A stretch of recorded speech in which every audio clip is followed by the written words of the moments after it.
Torej, s tem novim blokom oziroma s kompleksom varovanih stanovanj dobimo 29 enot.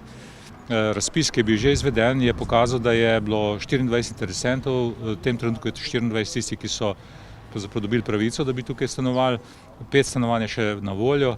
Moram reči, da me je povpraševanje presenetilo, kajti že dosti pred tem smo naredili anketo, koliko bi bilo ljudi zainteresiranih, da bi prišli iz svojih hiš ali drugih oblik stanovanja v varovana stanovanja, in odziv niti ni bil tako visok, ampak kljub temu smo se za ta projekt odločili. In na koncu moram reči, da je bil odziv res presenetljivo visok in mislim, da tudi teh 5 stanovanj ne bo noben problem oddati. To so najemne stanovanja? Vsa stanovanja so najemna, najemnine znašajo nekje okrog 180 do 280 evrov, pač odvisno od velikosti stanovanja.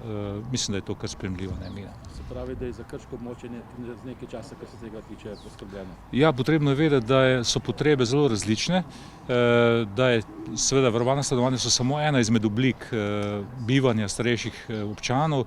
Seveda imamo tukaj še dom starejših, potem imamo tudi pomočne domove in tako naprej, tako da vsemi temi ukrepi so nekje potrebe zadovoljene, ampak zadeve se spreminjajo dnevno in seveda tudi glede na to je pač ta odziv in ta možnost, ki je dana s temi varovanimi stanovanji, je seveda zelo, zelo dobrodošla.